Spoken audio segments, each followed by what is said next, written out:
Death at Gallows Green. Chapter 29. How now a rat dead for a ducat dead. William Shakespeare, Hamlet, Part 3, Act 4. Kate spent the afternoon in the person of Beryl Bardwell, shut up in the library at her Remington typewriter, working on her new story, which now bore the intriguing title of The Corpse in the Garden, or The Gamekeeper's Fatal Secret. The story was well underway, that is to say, it had a beginning. Two lovers out for an afternoon ramble stumble upon the body of a gamekeeper at the foot of a constable's garden. Beryl could not bring herself to do the further damage to Agnes or Betsy by making a fiction of the sergeant's death. But the story itself was so interesting that it begged to be told, and Beryl could not but indulge it. Kate and Bee began their nocturnal adventure about 8 in the evening, wearing dark dresses with narrow skirts and with dark shawls thrown over their heads. They took the gig once more and drove away. Kate had instructed Mrs. Pratt not to prepare dinner, since the vicar had invited them for a visit and an informal late supper. She was sorry to deceive her kind-hearted housekeeper, but Mrs. Pratt would be deeply perturbed if she knew the real purpose of the excursion. It was kinder, in this case, to lie than to tell the truth. To stave off hunger, she and Bee had eaten a large tea and pocketed several small sandwiches as well as biscuits. It was nearly dark when they set out in the direction of Gallows Green. By the time they reached the hamlet, a ground fog had risen from the low-lying areas and thickened to tree-top height. But the sky above was clear, and the full moon, just rising, eerily silvered the landscape so that it took on a mysterious quality. That was the way Beryl Bardwell would have expressed it, Kate thought. The night had an enigmatic quality, she might have written, as if little were known and much were to be guessed. Bee did not speak. Where her hair shoved under her shawl, it was beaded with mist, but her face was shadowed so that Kate could not read it. Kate also said little, preoccupied as she was with the plan she was trying out in her mind. But finally she gave up trying to think through what they would do when they got where they were going. There were too many circumstances that could not be predicted. All they could do was feel their way along, watch what they had come to see, and observe what occurred. Suddenly the face of Sir Charles Sheridan rose before her, the sherry-brown eyes, the thick brows, the flash of a smile half cynical. What would he say to the expedition?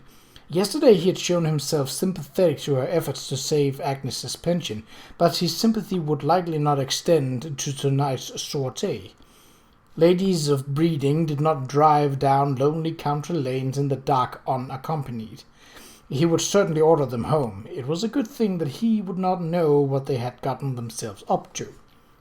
At Gallows Green, Agnes Oliver ushered them into her kitchen with pleasant surprise, but some little embarrassment, for she and Betsy had already eaten their suppers a while ago, and Betsy was already in her bed in the loft. "Had I known you were coming," she said, "we could have stayed our supper. May I fix you something to eat or a cup of tea?" "Please no," Kate said, perfectly aware that there wasn't any extra food in the Oliver cupboard. "We had a quite substantial tea." "We thought Betsy might like to have these for her breakfast," Bee said, taking out a packet of shredded beef and a small jar of gooseberry jelly that Kate had spirited from the pantry. She set a tin of tea beside them. "And this is for you." Kate pulled off her dark gloves and put them in her pocket and got straight to the point of their visit. "We have come because we would like to borrow your dog for the evening." Agnes stared at them, astonished. "Kep? But whatever for?" Bee gave her a dimpling smile. She looked, in fact, as if she had gotten over any trepidation she might have felt and was quite enjoying this odd adventure. "Miss Ardley and I are going ratting," she said. "Ratting?" Agnes's surprise turned to puzzlement. "I am not sure I understand you." "I think it would be better," Kate replied carefully, "if we spared you the details, Agnes. Simply let me say that we hope to clear your husband's name, if we can, so that your pension need no longer to be at risk." Agnes pressed her lips together and her eyes filled suddenly with tears. "Oh, Miss Ardley, do you think you can do that?" she whispered. "Living would be hard without the money, but even harder without the agony of knowing Archie judged as a criminal when he was a decent law-abiding man." I am not sure what we can achieve, Kate replied honestly. It would not be fair to raise Agnes's hopes, when the outcome of their nighttime investigation was so uncertain at the moment. All I can speak of is our intention. Thank you, Agnes said. She took out a scrap of white cotton handkerchief and blew her nose. Yes, by all means take the dog, and the rope Betsy uses to leash him. Whatever rats you are after, I pray he will help you catch them, and keep you safe, she added with a half-smile. Kept small but ferocious. Thank you, Kate said, touched by her earnestness. There is one other thing, if you don't mind. I remember that you kept several of your husband's shirts to make over for Betsy. I wonder if we might borrow one. Artie's shirts? Agnes's face was a study in emotions. But then you must think that the dog... That is, you must have some knowledge of where Artie... She bit her lip and looked from Kate to Bea. Are you sure that what you're doing is entirely prudent? Bea put her hand on Agnes's arm. Perhaps it is not, she said gently, but prudence may not discover what must be discovered. Agnes managed a smile. Then you are very brave, she said, and I will give you something more to your purpose. I still have his nightshirt. I have not been able to bring myself to wash it since. Her mouth trembled. Thank you, Kate whispered, and folded her in her arms. When Kate and Bea embarked once more into the dark and misty night, they had with them Arthur Oliver's nightshirt, and beside the gig, looking alert and pleased to be taken on a late-night expedition, trotted Kep, the collie dog who was trained to track. Bea was silent for a space of time, whether it was because she was occupied by her thoughts or because the darkness somehow seemed to silence her speech. Kate did not know. Finally, as they drove down the lane past the church, its bulk shadowy in the moon-silvered fog, she spoke. It seems, Kate, that you intend to use the dog to track the sergeant, and we are on the way to Highfield's barn. Does that mean that you believe him to have been killed near there? I think it's possible, Kate said, that Sergeant Oliver may have been in the barn before he was killed, or perhaps when he was killed. His pockets were full of grain and chaff and the sort of thing one associates with barns. Betsy claimed that Kep could track her father, remember? Bea's voice was dubious, but even if the dog has that ability, it has reigned since the murder. It doesn't seem likely that the scent will remain. I'm sure that you are right, Kate said. If we were to try to track him out of doors, we should fail. But the barn itself is enclosed. If there is anything inside pertaining to Sergeant Oliver, Kep may be able to show us what it is. I know it sounds far-fetched, she added, but we have nothing to lose and everything to gain. If we can prove that the sergeant was not killed because he was a poacher, Agnes's pension will be secure. To be sure, Bea said, but what of the pirates or smugglers or whatever they are? She glanced at Kate, her mouth apprehensive. Betsy saw them at the barn. Perhaps they will be abroad tonight. It's entirely possible, Kate conceded. In fact, when we came upon Todd and Mr. McGregor, Todd was mentioning that the man he was looking for, who must have been Tommy Brock, was wanted for an urgent job tonight. Bea clutched at Kate's arm. But Kate, what if they come to the barn while we are there? Not we, Kate corrected, while I am there. Kep and I will go to the barn and quickly look around. You will remain with the horse and gig. When I return, we will find a safe place from which to observe anyone who comes to the barn tonight. Bea sat up straight. Don't be ridiculous, he said smartly. I have faced my fears this entire evening, and I have gone too far in this journey to quit it at the point of our arrival. I will not let you go into that place alone. But really, Bea, Kate objected, I think it would be far better if you... I am coming, Bea said with decided firmness. If there is danger, we will face it together. We will be a true Sherlock Holmes and Dr. Watson. In spite of herself, Kate had to chuckle. She knew there was very little similarity between herself and Bea Potter, two women groping about in the foggy dark, pursuing they knew not what, and the cool, supremely logical characters of Conan Doyle. But Belle Bardwell, who had been making mental notes of all evening for Chapter 2 of The Corpse in the Garden, could not help but be flattered by the comparison. Very well, then. Come, Kate said, and welcome. But I'm sure we will face no more real danger than do Holmes and Watson in their fictional adventures. It was barely 9 by Agnes's clock when we left her kitchen, and must be no more than 9:30 now. I doubt that any self-respecting pirate will be out and about before midnight. We ought to be able to see what there is to see in the barn, leave it, and safely conceal ourselves in an observation post before the business begins.